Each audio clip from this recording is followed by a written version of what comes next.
ego kami Tuhan, kami mau letakkan semuanya di bawah kaki Tuhan. Dan kami mau membuka hati kami lebih lagi buat Tuhan. Pakai hidup kami lebih lagi Tuhan, untuk kemuliaan nama-Mu, untuk menjadi penyembah-Mu, menjadi anak-anak-Mu Tuhan.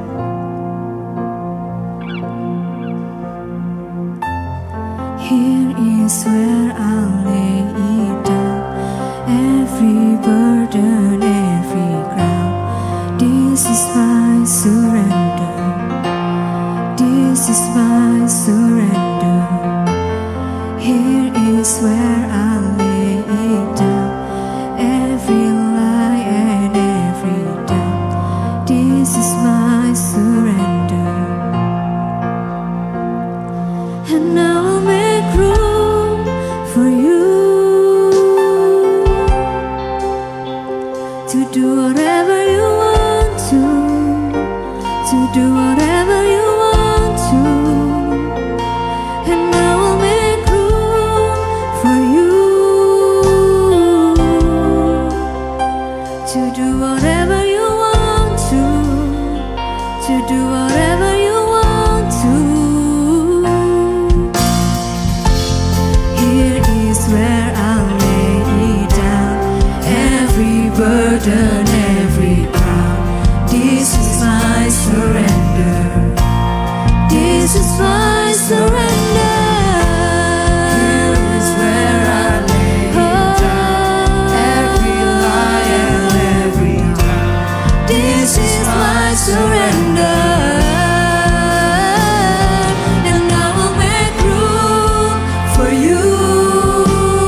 where I lay it down. You are all I'm chasing now. This is my surrender. This is my surrender. Here is where I lay it down. You are all I'm chasing now. This is my surrender. This is my surrender.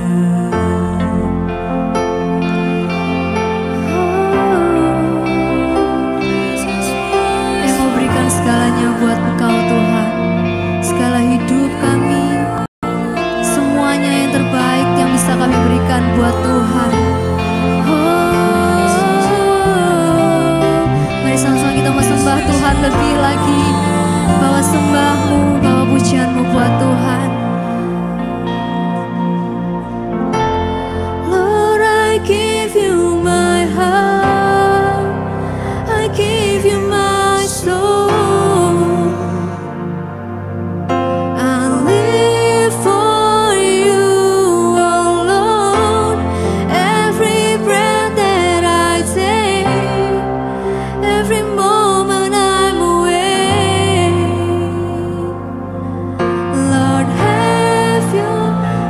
Tanganmu buat Tuhan, nyatakan.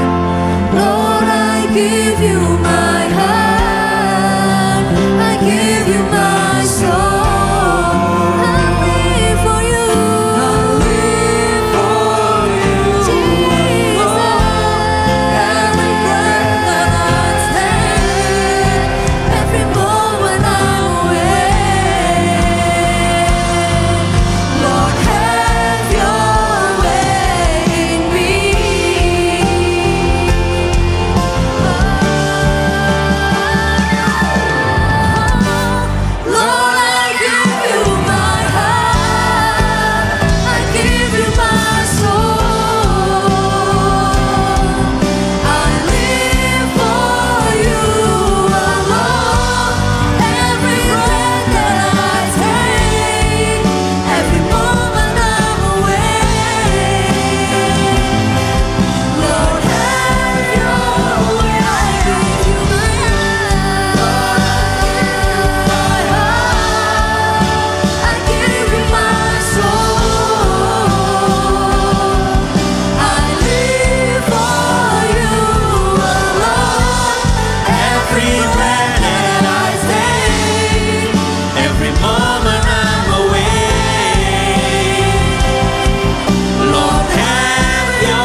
Terima kasih Bapa buat sore hari ini Tuhan.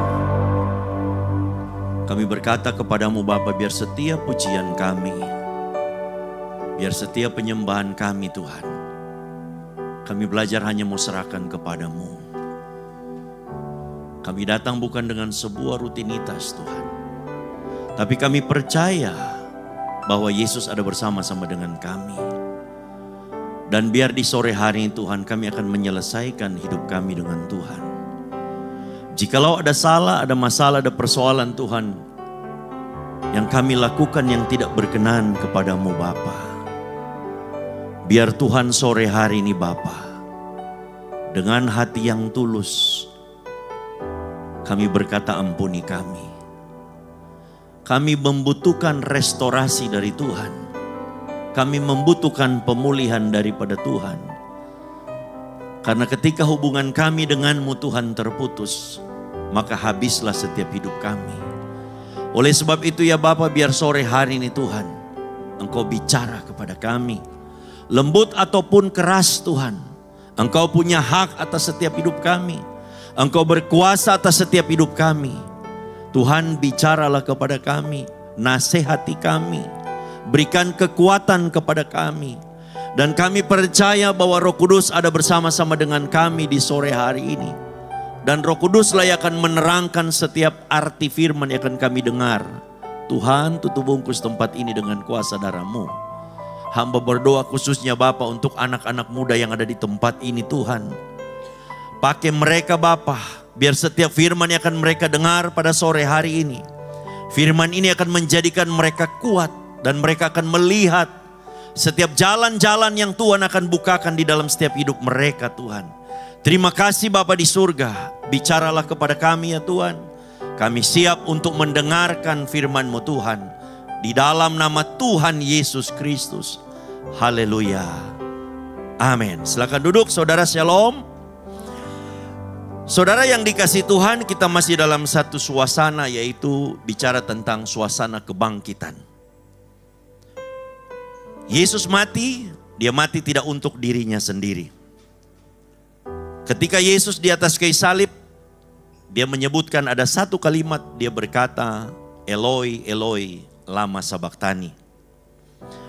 Ketika ada seorang bertanya kepada saya, kenapa kalau Yesus itu adalah Allah, dia adalah Tuhan, kenapa dia terputus hubungan dengan Bapa di sorga? Sampai Yesus berteriak, Eloi, Eloi, lama sabachthani. Saudara yang dikasihi Tuhan, Yesus tidak pernah terputus dengan Allah karena dia adalah Allah. Tapi ketika Yesus di atas kayu salib, kenapa dia terputus dengan Allah? Karena dia mengambil dosa manusia untuk dia taruh di dalam hidupnya. Dan dosa itulah yang membuat Yesus terpisah dengan Allah. Saudara yang dikasihi Tuhan, waktu di Jumat Agung itu, iblis mungkin berpikir dia menang. Dia lihat Yesus disalibkan. Tapi saudara, apa yang terjadi? 3 hari Yesus ada di perut bumi. Dia turun, kemudian dia mengobrak-abrik saudara kerajaan maut. Dia ambil kunci kerajaan maut. Dan dia memberikan kemenangan bagi setiap umat manusia. Amin.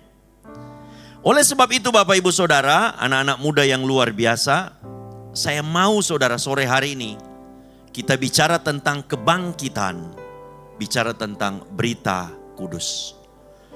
Nah, kenapa? Karena mungkin banyak yang terjadi sekarang, kita selalu berpikir kalau bicara tentang Paskah atau kebangkitan, sesuatu hal yang biasa. Mungkin selalu kita berpikir kalau Paskah selalu bicara tentang telur, bicara tentang coklat. Tapi kerap kali kita lupa esensi daripada Paskah itu. Esensi daripada kebangkitan itu. Itulah sebabnya saudara yang dikasihi Tuhan, anak-anak muda, yes, hari ini, yes, di tempat ini harus bangkit. Amin. Kenapa bangkit? Karena Tuhan sudah bangkit di dalam setiap hidup saudara dan saya. Dunia hari ini sedang dalam keadaan terpuruk. Dunia sedang mengalami kehancuran. Ekonomi sekarang hancur di mana-mana. Tapi setiap orang yang hidupnya bersandar kepada Kristus, dia tidak akan pernah mengalami yang namanya kekalahan, tapi dia akan alami kemenangan. Mari kita lihat Markus 16 ayat 5 sampai dengan ayat yang ke-8. Markus 16 ayat 5 sampai ayat 8 berkata begini. Lalu mereka, para rasul-rasul, para wanita itu saudara, bukan murid-murid, tapi para wanita, lalu mereka masuk ke dalam kubur. Dan mereka melihat seorang muda yang memakai jubah putih duduk di sebelah kanan. Mereka pun sangat terkejut. Ayat 6. Tetapi orang muda itu berkata kepada mereka, jangan takut. Saudara perhatikan kata jangan takut. Ada 365 kali dalam Alkitab dikatakan jangan takut. Artinya setiap hari Alkitab mengajarkan sorga mengingatkan untuk tidak hidup di dalam ketakutan.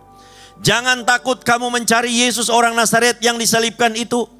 Ia telah bangkit, ia tidak ada di sini. Lihat, inilah tempat mereka membaringkan dia. Ayat yang ke-7. Tetapi sekarang pergilah, katakanlah kepada murid-muridnya dan kepada Petrus.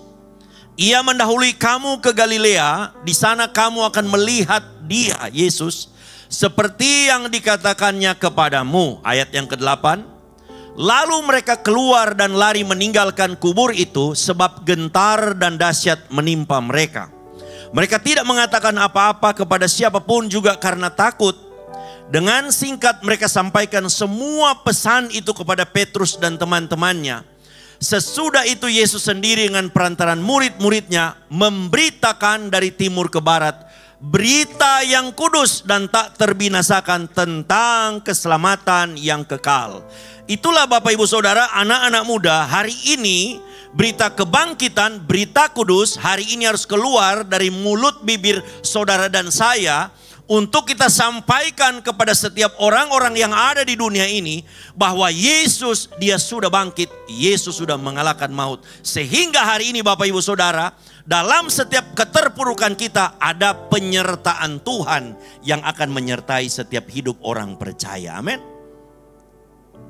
Saya lihat keadaan sekarang, saya jujur saja, kalau orang Indonesia ini kan kadang-kadang saudara suka pakai bahasa Inggris sedikit. Jujurly, sebenarnya ini kok jujurly, ya kan? Jujur bahasa Indonesia dicampur dengan bahasa Inggris, ya kan? Jujurly gitu kan? Ini kadang-kadang orang dari bule ini bingung saudara, jujurly. Sama kayak Mandarin saudara di Surabaya ini. Orang bahasa Mandarin, Ming Tien Wai. Ada wai-nya saudara. Ming Tien bahasa Mandarin ditambah dengan kata wai bahasa Jawa saudara. Nah saudara, kenapa saya katakan, tapi saya tahu saudara yang hari ini banyak anak muda. Saya ngomong juga kepada dua anak saya. Anak saya itu adalah anak muda juga. Saya bilang kamu berdua ini hidup di dalam masa yang sangat-sangat sulit. Ini ekonomi sedang dalam keadaan yang tidak karu-karuan. Ekonomi dalam keadaan terpuruk. Tapi saya katakan kepada dua anak saya tidak perlu takut. Kalau kamu hidup sungguh-sungguh dengan Tuhan. Kalau kita ada di dalam tangan Tuhan. Tidak ada satupun kuasa di muka bumi ini yang mampu merebut hidup saudara dan saya. Amin. Jadi saudara hari ini, makanya saudara dan saya harus menangkap tentang kebangkitan yang namanya berita kudus itu, supaya hari ini berita kudus itu harus terdengar terus dalam setiap hidup saudara dan saya. Nah sore hari ini saya mau bicara tentang kebangkitan berita kudus. Ada 3 berita yang luar biasa yang hari ini itu harus kita gaungkan terus dalam setiap hidup orang percaya. Yang pertama, berita kudus itu adalah berita kemenangan. Amin. Kita ini sudah menang. Kenapa kita menang? Bukan karena kekuatan saudara dan saya. Saudara dan saya hari ini kita menang karena Kristus yang memberikan kemenangan dalam setiap hidup orang percaya. Nah, ketika bicara tentang kata menang ini bukan kemudian kita ini tidak pernah kalah. Banyak orang selalu berkata, oh kalau orang menang berarti dia tidak pernah kalah. Tidak saudara. Ketika kemenangan itu saudara itu bicara tentang sebuah proses yang harus kita alami. Makanya hidup di dunia ini Bapak Ibu Saudara, anak-anak muda, saudara dan saya untuk bisa mencapai kemenangan, maka saudara harus punya mental yang kuat di dalam Tuhan. Ada jemaat datang sama saya, Pak. Saya ini bolak-balik masalah, naik turun. Tolong doakan. Kalau boleh, saya ini tidak ada masalah. Ya kalau kamu gak mau masalah, ikutlah nyusul Titik Puspa. Ya kan ke Tanah Kusir sana. Titik Puspa itu sudah tidak ada masalah karena sudah mati saudara. Karena hari ini Tuhan sedang merancang hidup saudara dan saya. Kita pasti menang. Amin. Kita pasti menang. Nah yang tadi saya katakan ketika bicara tentang kemenangan ini berarti sebuah proses. Itulah sebabnya ketika Bapak Ibu Saudara, anak-anak muda ketika Tuhan tempatkan hidup kita ketika kita ada di dunia ini, maka saudara dan saya itu akan mengalami sebuah proses. Karena Tuhan membentuk saudara dan saya itu bukan cuma sekedar menjadi orang biasa, tapi kita adalah prajuritnya Tuhan. Seorang prajurit dia harus punya mental yang kuat. Bukan kemudian ketika bicara tentang kemenangan ada dalam setiap hidup orang percaya, berarti saudara dan saya hari ini kalau menang kita nggak mungkin pernah akan kalah. Orang yang menang dia pernah mengalami kekalahan, tapi orang yang menang di dalam kekalahan dia akan mengkoreksi hidupnya supaya dia memperoleh kemenangan itu kembali. Amin. Kita lihat satu firman Tuhan 1 Korintus 15 ayat 54 sampai ayat yang ke-57. Dan sesudah yang dapat binasa ini mengenakan yang tidak dapat binasa, dan yang dapat mati ini mengenakan yang tidak dapat mati, maka akan genaplah firman Tuhan yang tertulis, maut telah ditelan dalam kemenangan. 55. Hai maut, di manakah kemenanganmu? Hai maut, di manakah sengatmu? 56. Sengat maut ialah dosa, dan kuasa dosa ialah hukum Taurat. 57. Tetapi syukur kepada Allah yang telah memberikan kepada kita kemenangan oleh Yesus Kristus Tuhan kita. Amin. Jadi hari ini saudara, anak-anak muda, Anda yang ada di tempat ini, saudara gak usah takut, kita pasti menang karena ada Kristus di dalam hidup saudara dan saya.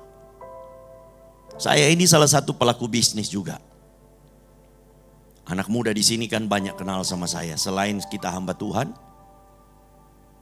kita ini juga ada pelaku bisnis. Banyak kadang-kadang teman-teman itu tanya, Pak Roy, bisnis sekarang bagaimana? Saya bilang bisnis ini lagi kadang naik, kadang turun, lagi setengah mati. Karena terus kemudian mereka tanya, karena mereka tahu kan kita sudah khotbah di sini nggak dibayar, tiket juga bayar sendiri. Saya baru datang kemarin dari Manado. Orang pernah tanya sama saya 1 tahun saya berapa kali naik pesawat. Saya 1 tahun itu minim 100 kali naik pesawat. Saya kasihan itu airline itu omsetnya menurun, maka saya banyak naik pesawat supaya omset mereka naik, saudara. Saya Senin sudah mau balik lagi Manado karena ada We Love mau di sana. Hari Kamis dari Manado saya terbang lagi ke Makassar dengan Singgi. Hari Jumat pulang lagi dari Makassar ke Manado. Tiket bayar sendiri. Kalau bilang berat, berat. Tapi Allah menyediakan. Kalau kita mau hidup dengan Tuhan, bagi saya hidup ini adalah sebuah mujizat.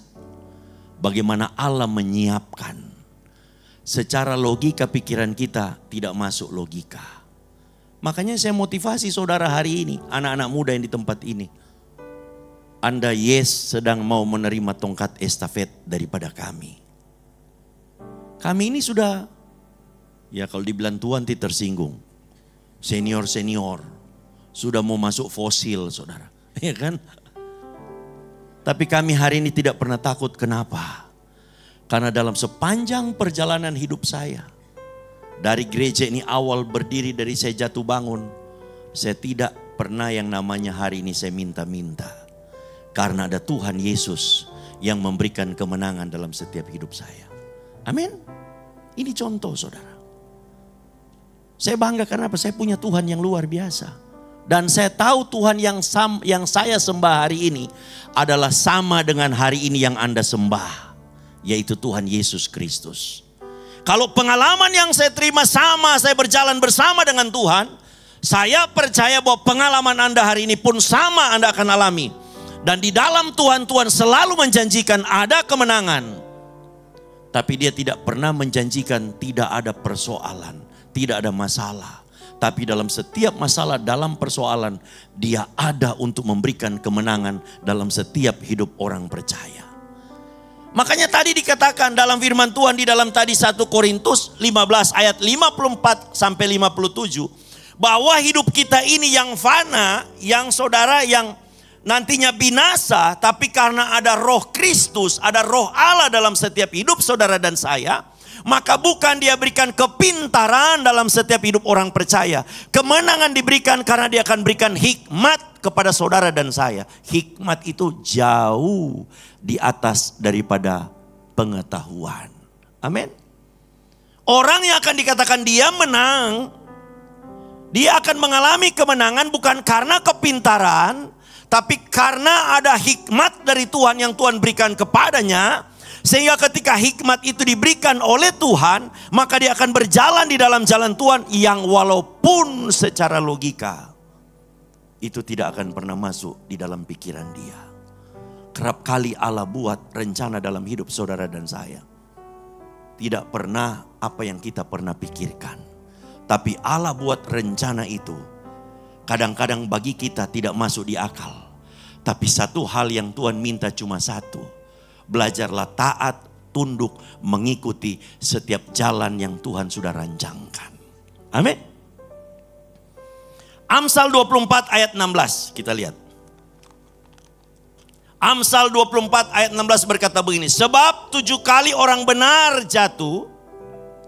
Jadi kalau hari ini saudara orang benar, saudara tidak mungkin tidak jatuh. Ada jatuhnya. Ini ayat ini berkata. Sebab 7 kali orang benar jatuh namun ia bangun kembali. Tetapi orang fasik akan roboh dalam bencana. Itu janji Tuhan. Saya selalu pegang ayat ini. Ketika saya hadapi masalah, ketika saya hadapi persoalan, saya bilang Tuhan, aku ini orang benar. 7 kali aku jatuh, tapi aku akan bangkit. Karena apa? Ada roh Tuhan di dalam hidup saya hari ini. Sehingga ketika saya jatuh, saya pasti bangkit. Amin. Saudara kan kalau nonton film, apalagi kalau filmnya Avenger, itu enggak mati-mati dia. Hollywood tuh jago loh buat film. Kalau dulu kan film Mandarin yang jago silat, enggak mati-mati juga. Demikian juga hari ini. Artinya apa? Bilang enggak mati-mati, kita sama. Orang yang namanya dia menang, bukan tidak ada persoalan. Tapi dalam setiap persoalan, kita akan seni melibatkan Tuhan di dalamnya. Saya kalau mau cerita banyak nanti saudara-saudara nggak mau umur sama seperti saya. Kalau boleh Tuhan 20-an sudah selesai. Saudara, orang itu semakin umurnya semakin tinggi. Makanya kalau orang tua bicara sama saudara, jangan saudara bilang begini, orang tua tahu apa. Karena saya banyak mengeluh ini sama orang tua enggak di sini di sana. Pak, tolong nasihati Pak, tuh yes Pak. Kenapa? Saya kalau nasihati dia bilang papa kuno. Mama kuno. Mama zaman masih kuda gigit batu atau apa itu. Kan? Kami ini kan sudah zaman modern. Saudara, saya kasih tahu hari ini. Saya pernah alami, anak saya juga bilang begitu. Anak saya itu bilang, papa itu sudah bukan zamannya papa.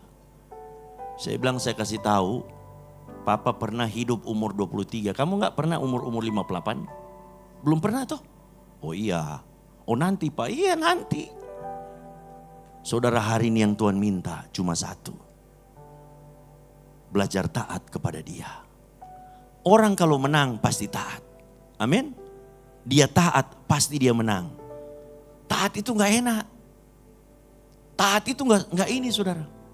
Tapi kalau hari ini saudara dan saya ketaatan menjadi milik bagian saudara dan saya percaya hari ini.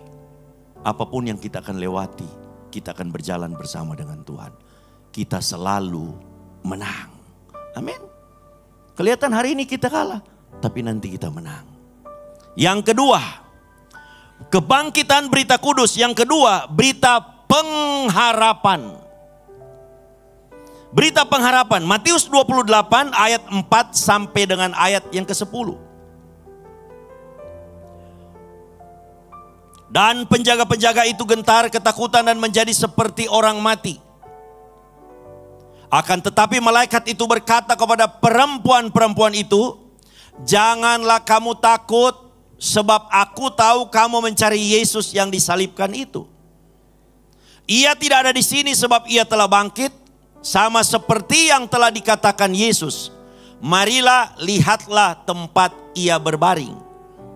Dan segeralah pergi dan katakanlah kepada murid-muridnya bahwa Yesus telah bangkit dari antara orang mati. Di sana, dari antara orang mati, ia mendahului kamu ke Galilea. Di sana kamu akan melihat dia. Sesungguhnya aku telah mengatakan kepadamu. Mereka segera pergi dari kubur itu dengan takut dan dengan sukacita yang besar, dan berlari cepat-cepat untuk memberitahukannya kepada murid-murid Yesus. Tiba-tiba Yesus berjumpa dengan mereka dan berkata, salam bagimu. Mereka mendekatinya dan memeluk kakinya serta menyembahnya. Ayat 10. Maka kata Yesus kepada mereka, sekali lagi Yesus berkata, jangan takut. Pergi dan katakanlah kepada saudara-saudaraku supaya mereka pergi ke Galilea, dan di sanalah mereka akan melihat aku. Saudara, berita yang kedua adalah berita pengharapan. Ketika kita ada di dalam Yesus, walaupun keadaan kita sulit, tapi ada satu titik terang kita akan lihat. Disitulah Yesus akan menyediakan jalan dalam setiap hidup saudara dan saya. Kalau saudara lihat kan kegelapan malam. Kalau lampu ini semua dimatikan. Ketika saudara lihat, saudara akan ketakutan. Tapi ketika saudara melihat ada satu titik terang, maka ketenangan akan ada dalam hidup saudara dan saya. Demikian juga hari ini. Dunia yang sedang mengalami kegelapan yang tidak karu-karuan ini saudara. Disitulah Yesus hadir untuk memberikan pengharapan. Sehingga Yesus kemudian berkata dan mengingatkan kepada saudara dan saya. Bahwa dalam keadaan sulit apapun, aku Tuhan tetap menyertai setiap hidupmu. Sekalipun kau masuk dalam lembah kekelaman, kata Tuhan, aku ada untuk menolong setiap hidupmu. Yesus tidak pernah meninggalkan hidup saudara dan saya. Pengharapannya itu selalu ada. Sehingga orang Kristen walaupun ada masalah, ada persoalan, dia melihat setitik pengharapan itu akan memberikan kekuatan dalam setiap hidup orang percaya. Saudara kan anak-anak muda yang saya tahu juga di sini ada yang sudah mulai kerja. Ada yang harap-harap cemas. Karena perusahaan lagi kadang-kadang lagi gara-gara si jambul kuning. Saudara tahu kan jambul kuning? Saya tidak boleh sebut nama, nanti saudara saya dicekal masuk sana. Dia goncangkan ini dunia saudara. Sampai dicungkuk, diangkat jadi dewa bea cukai. Kalau saudara lihat kan ada gambar-gambar saudara. Kalau saudara nggak lihat nih saudara berarti lahir tahun 50-an. Ini kan di media sosial di mana-mana saya dikirimi saudara. Ya kan? Modelnya saudara si jambul kuning ini. Kemudian dikasih pakai saudara yang model-model adat istiadat Tionghoa. Kemudian dibilang inilah dewa yang paling terakhir. Namanya dewa bea cukai. Saudara lihat. Dia ngomong apa saudara? Dunia berubah seperti itu. Tapi saudara dan saya hari ini jangan melihat berita-berita itu.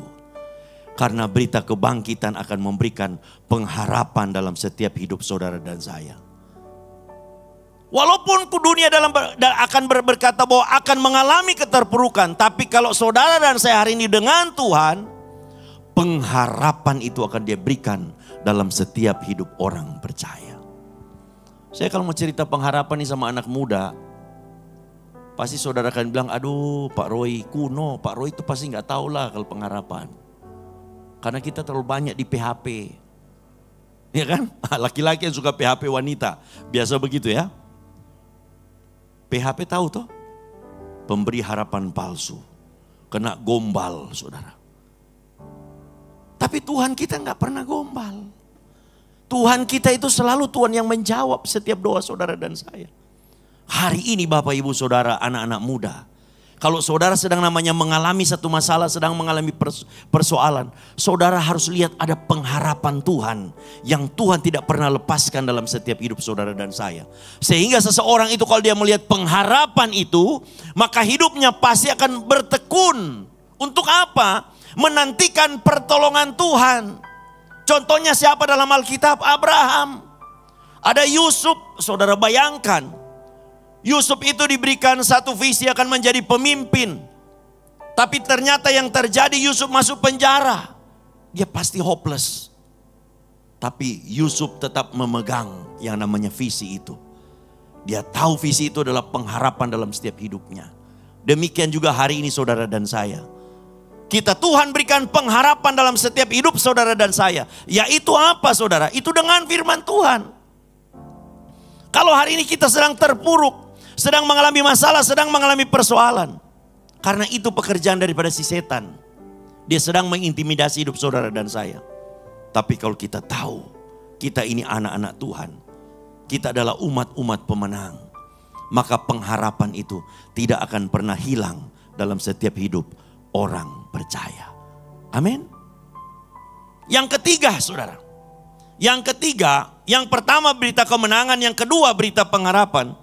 Yang ketiga berita kudus, berita kehidupan.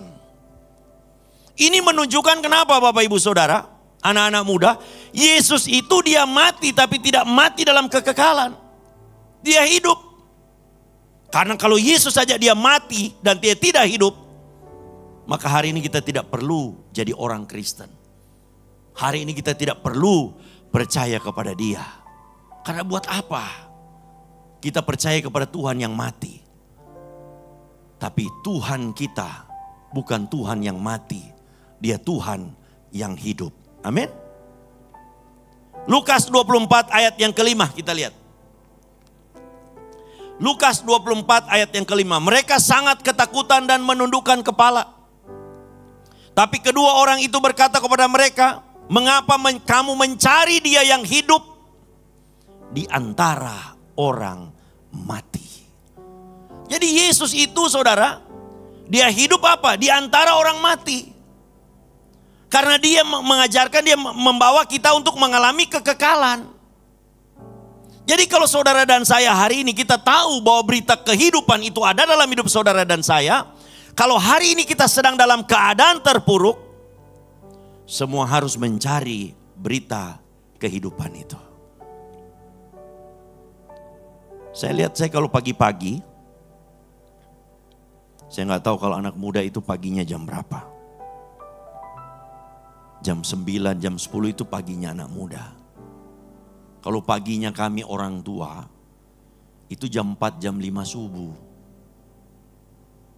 Saudara pasti bilang, aduh Om Roy. Kalau jam 4, jam 5 itu kita masih di dunia mimpi. Masih berkelana kemana-mana. Nanti saudara kalau sudah mulai umur kepala 40, baru saudara akan lihat. Susah tidur, banyak pikiran. Mikir anak mau kasih makan apa. Mikir anak mau bayar sekolahnya bagaimana. Anak saya lagi sekolah di luar. Berapa hari yang lalu telepon sama saya. Pak, siap-siap. Bulan depan papa akan nangis lagi. Saya bilang, kenapa? Uang sekolah Pak. Uang sekolah, uang pondokan, tempat dia tinggal, tempat dia hidup. Papa akan menderita. Uang penderitaan. Dia guyonan sama saya. Saya bilang gak masalah. Papa tidak pernah takut. Karena Papa punya Tuhan yang hidup. Amin. Karena apa saudara? Yang tadi saya katakan, kenapa mesti dari pagi? Saya bicara tentang pagi-pagi. Kita cari berita kehidupan. Baca firman Tuhan pagi-pagi. Tapi saya lihat wajah-wajah ini pagi-pagi ini wajah TikTok, Instagram. Ya toh? Saudara boleh, saya bilang TikTok boleh. Ada kan tuh, ceng. Ah, itu kan? Saya juga suka lihat TikTok, saudara. Saya juga tahu ada beberapa di sini anak-anak yes di sini saya juga ngintip-ngintip. Lihat TikTok saudara, kasih hati, like. Tapi saudara saya kasih tahu, apa yang kita dengar hari ini kalau kita tidak baca berita kehidupan, berita dunia yang kita dengar hari ini adalah berita yang mendatangkan ketakutan. Amin. Makanya pagi-pagi baca apa? Baca firman Tuhan. Saya tidak minta baca banyak-banyak anak muda. Yes, baca aja satu perikop. Renungkan baik-baik sudah selesai. Saudara itu coba baca aja setengah jam, paling lambat 1 jam. Kemudian sepanjang hari saudara mau TikTok 3 jam, 4 jam gak apa-apa. Tapi dasar hidup saudara dan saya, waktu pagi-pagi kita isi dengan firman Tuhan. Kalau kita taruh dengan firman Tuhan, maka berita kehidupan itu, karena firman Tuhan itu bicara tentang pribadi Yesus sendiri, di mana Yesus akan memberikan kehidupan dalam hidup saudara dan saya. Kenapa saya bilang Yesus itu sang firman, dia pemberi kehidupan? Contohnya siapa? Waktu Lazarus yang mati. Waktu Lazarus mati, sudah 4 hari. Waktu Yesus datang, dia sang firman. Dia cuma berkata kepada Lazarus, Lazarus, bangkit keluar. Firman itu memberikan kehidupan. Hari ini engkau anak muda. Kalau engkau punya masalah, engkau punya persoalan, banyak tantangan dalam hidupmu, mulailah dengan pagi hari baca firman Tuhan. Saya tahu menyukai firman Tuhan itu tidak pernah salah.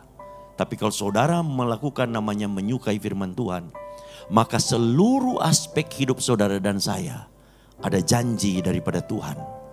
Dia akan menjamin setiap kehidupan saudara dan saya. Jadi ada 3 hal saudara berita kudus hari ini yang Tuhan ingatkan dalam hidup saudara dan saya. Kebangkitan berita kudus yaitu berita kemenangan. Orang Kristen pasti menang, tidak usah takut. Yang kedua, berita kudus yaitu kebangkitan berita kudus, berita pengharapan. Pengharapan orang benar itu walaupun di titik paling bawah, tapi Tuhan akan mengangkat hidup saudara dan saya. Dan yang ketiga, berita kehidupan. Firman Tuhan datang untuk memberikan kehidupan dalam hidup saudara dan saya. Saya percaya sore hari ini, waktu Anda mendengarkan firman Tuhan, Tuhan sedang mengisi kehidupan saudara. Waktu saudara pulang dari tempat ini, maka saudara akan kuat di dalam Tuhan. Karena kehidupan diberikan kepada saudara dan saya. Amin. Mari kita bangkit berdiri. Haleluya. Terima kasih Bapa di surga untuk setiap kebenaran firman-Mu. Hari ini Engkau sudah ingatkan kami Tuhan. Karena bicara kebangkitan Kristus bukan sesuatu berita yang biasa. Tapi kebangkitan Kristus adalah bicara tentang berita kudus. Sehingga ketika kami mendengar berita kudus itu, maka akan ada kemenangan dalam hidup kami. Kemenangan bukan kami tidak punya masalah dan persoalan. Kemenangan bukan kami tidak mengalami sebuah proses. Tapi kemenangan ketika kami berjalan bersama dengan Tuhan. Ketika kami mengalami ada begitu banyak masalah dan persoalan, ada tangan Tuhan yang menopang setiap hidup kami. Sehingga kami boleh mengalami kemenangan. Dan di dalam berita kudus ada berita pengharapan. Karena dia tidak mati di dalam kekekalan. Tapi Yesus kemudian mengalahkan alam maut. Kunci kerajaan maut dia pegang. Dan dia memberikan pengharapan bagi kami semua. Hari ini engkau yang sedang putus pengharapan, percayalah bahwa Tuhan akan memberikan pengharapan yang luar biasa dalam setiap hidupmu. Dan yang ketiga, berita kudus adalah berita kehidupan. Dalam setiap pengharapan hidup kami Tuhan. Dan ketika kami menempatkan firman itu dalam setiap hidup kami, maka kehidupan akan nyata dalam setiap hidup kami semua. Terima kasih Bapa di surga. Hamba berdoa Tuhan khususnya kepada setiap anak-anak muda di tempat ini. Tuhan, mereka yang akan melanjutkan setiap pelayanan di tempat ini Tuhan. Mereka akan menjadi pemimpin-pemimpin di gereja ini Bapa. Mereka akan melanjutkan tongkat estafet dalam setiap hidup kami. Khususnya sore hari ini Tuhan, hamba berdoa. Hamba memberkati setiap anak-anak muda yang ada di tempat ini. Apa yang Tuhan sudah tunjukkan melalui visi kepada gembala senior, bahwa akan ada anak-anak muda yang akan dipakai oleh Tuhan. Hari ini Tuhan, hamba berdoa, inilah mereka Bapa. Tuhan, dalam nama Yesus, Tuhan memberkati setiap anak-anak muda ini Bapa. Dan hamba akan melihat 2-3 tahun ke depan Tuhan, mereka akan menjadi anak-anak muda yang luar biasa. Dan dalam setiap hidup mereka Tuhan, ada kuasa yang Tuhan akan berikan kepada mereka. Ada pemulihan yang Tuhan akan berikan kepada mereka. Hari ini Tuhan hamba berdoa mereka yang punya masalah, punya persoalan. Di dalam nama Tuhan Yesus Kristus, biar Tuhan Yesus yang memulihkan. Terima kasih Bapa. Biar setiap firman yang sudah kami dengar Tuhan pada sore hari ini, firman itu Tuhan meteraikan dalam setiap hidup kami. Terima kasih Bapa. Dalam nama Tuhan Yesus Kristus. Kami berdoa untuk gereja-gereja yang ada di seluruh dunia, bagi para hamba Tuhan sampai kepada semua jemaatnya. Kiranya Tuhan memberkati mereka semua supaya mereka menjadi berkat dan berdampak. Sehingga gereja di seluruh dunia dipenuhi oleh jemaat yang mencari Tuhan dengan tulus dan takut. Buat semua hamba Tuhan dan gereja bersatu, rukun dan tidak terpecah-pecah. Supaya dunia percaya Yesus adalah Tuhan bagi kemuliaan Allah Bapa. Demikian juga untuk gereja di mana kami Engkau percayakan untuk mengembalakannya, yaitu gereja Blessing in the Spirit. Kami juga berdoa untuk setiap persembahan dari jemaat dan umat-Mu. Kiranya Tuhan menerima dan membalas berlipat-lipat. Biar persembahan ini berkenan kepada Tuhan sebagaimana persembahan Abel. Tuhan beri kemurahan-Mu, balaslah kebaikan dan kerelaan hati jemaat. Jaga dan lindungi mereka, serta pelihara mereka beserta keluarga, pekerjaan, dan kesehatannya. Mari saudara-saudara kita tekapkan kedua tangan kita di dada. Firman Tuhan berkata, jagalah hatimu dengan segala kewaspadaan, karena dari sanalah terpancar kehidupan. Jemaat yang dikasihi Tuhan, jadilah berkat dan terimalah berkat, rahmat anugerah dari Allah Bapa di surga, di dalam Putra Tunggalnya Yesus Kristus yang telah mati bagi dosa kita dan bangkit pada hari ketiga, sehingga kita menyembah Tuhan Allah yang hidup dan iman kita bukan kepada Tuhan yang mati. Dan Dia naik ke sorga untuk menyediakan rumah bagi kita, sehingga kita punya pengharapan yang pasti. Dan Dia akan datang kembali untuk kedua kalinya, menjemput gereja dan umatnya yang berjaga-jaga, kudus, dewasa, bijaksana, serta menghakimi dunia. Dan di dalam persekutuan dengan Roh-Nya yang kudus, yang membuat hati kita berkobar-kobar, dan roh kita menyala-nyala di dalam kasih semula. Roh Kudus yang menghibur, menguatkan, memelihara, menginsyafkan, menuntun dan memimpin kita kepada kebenaran dan kekudusan, serta menjadi saksi Kristus mulai hari ini sampai selama-lamanya. Mari kita sama-sama tutup dengan doa Bapa kami bersama-sama. Bapa kami di dalam surga, dikuduskanlah namamu, datanglah kerajaan-Mu, jadilah kehendak-Mu di bumi seperti di surga. Berikanlah kami hari ini makanan kami yang secukupnya, dan ampunilah kami akan kesalahan kami, seperti kami juga mengampuni orang yang bersalah kepada kami. Dan janganlah membawa kami dalam pencobaan, tetapi lepaskanlah kami daripada yang jahat, karena Engkau yang punya kerajaan dan kuasa dan kemuliaan sampai selama-lamanya. Amin. Silakan duduk. Yang mengerti semua masalah